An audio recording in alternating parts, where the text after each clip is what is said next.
For today's video mga kapares, nakapagluto na ba kayo ng tinolang isda? Ako po ngayon pa lang mga kapares, kaya nga naman maaga tayong gumising at namalengke tayo para bumili tayo ng mga gagamitin natin sa pagluluto. Kailangan nating mag-effort, bumili tayo ng mga sahog katulad ng bumili tayo ng pompano na isda. Yan po yung gagamitin nating tinola. At meron din tayong kamatis, papaya, dahon ng sili at syempre ang malunggay. Yan, sa mainit na tubig naglagay po tayo ng sibuyas, luya at kamatis para wala nang gisa-gisa. At pagkatapos nito, susunod na rin natin yung isdang pompano. Madali lang po itong lutuin mga kapares. Naglagay lang po tayo ng asin. Yan, pati na rin ng papaya para palambutin lang natin yan mga kapares. Pagkatapos nilagay na natin yung siling haba at pati yung dahon ng sili.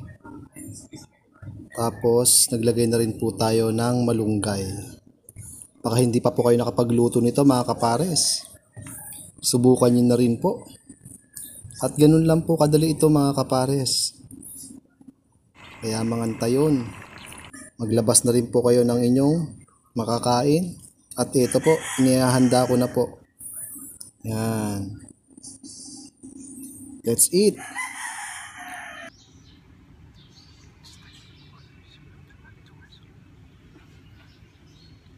Welcome back mga kapares. Ngayon ang hinanda po natin ngayon ay syempre kakaiba naman. Hindi naman puro tinolang manok kundi tinolang isda. Ngayon ko lang din po yan masusubukan. At syempre shoutout po sa lahat po ng nakapagluto na ng ganito. At pakicomment nyo na lang po kung ano pong isda ang ginagamit nyo sa tinola. At manalangin po tayo.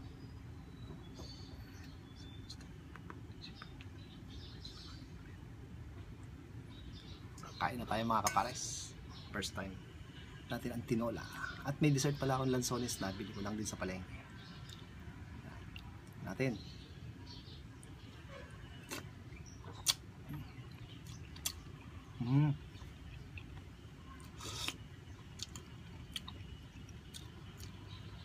Ang nagdala dito mga kapares yung yung papaya, yung lasa ng papaya at saka yung siling dahon. Yun po yung nagdala. Kaya medyo malapit din sa tinola. Kasi yung tinolang manok kasi, alam mo na yung lasa ito kakaiba.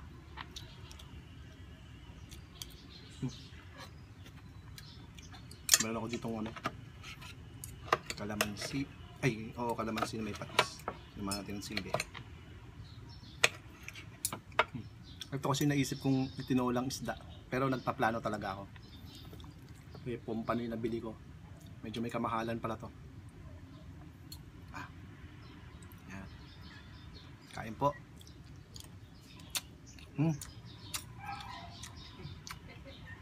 Panalo.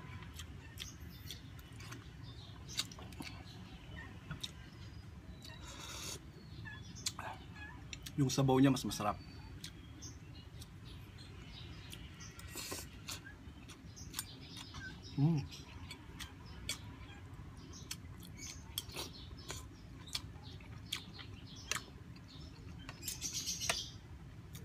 Lalagyan mo ng patis. May kalamansi. Yan.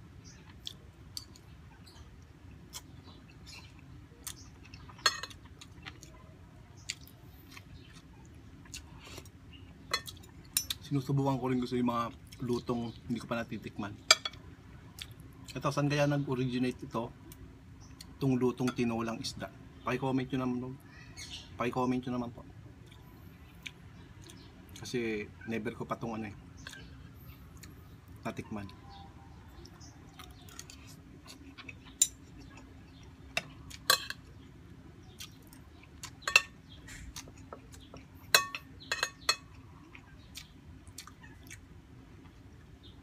Sabi kasi ni Baby Labs, wala daw tinolang isda. Sabi ko may napanood ako sa YouTube.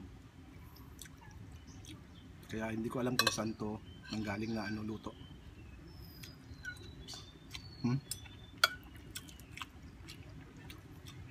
Pero masarap kasi ang ko pompano kasi ginamit ko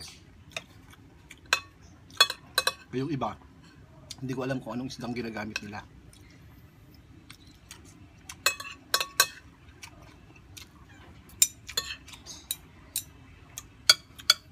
Yung lasa nito eh. Kung paano. Sarap. Sarap din pala sa sinabawan.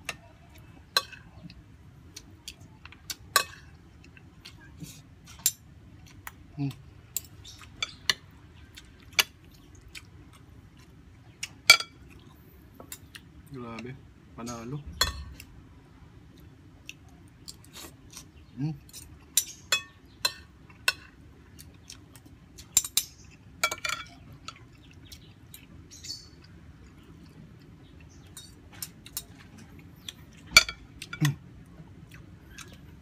Yung pampanong binili ko ano eh, isang piraso lang, medyo malaki na to, 240 pesos and 240 pesos.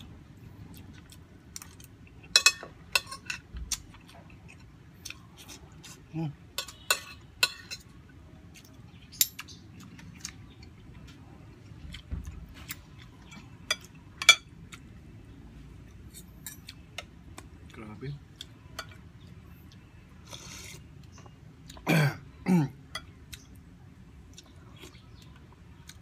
Nagpasarap pa dito sa sabaw yung luya.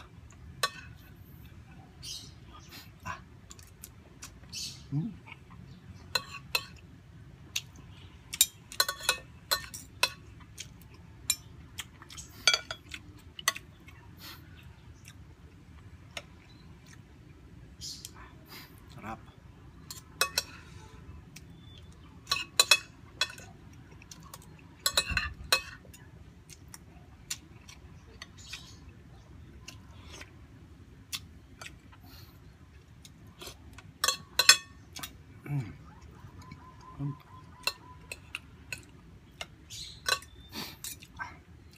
Sarap. Yan o.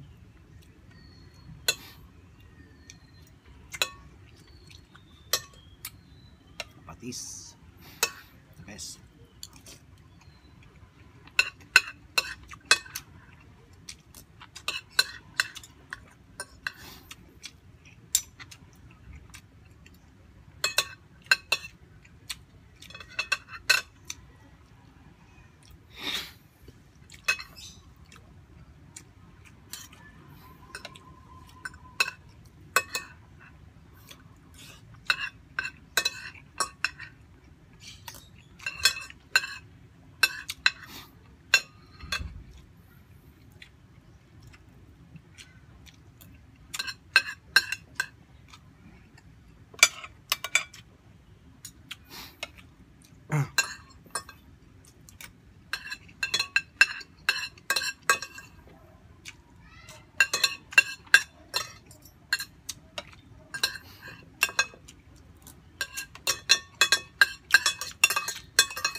Ay, grabe.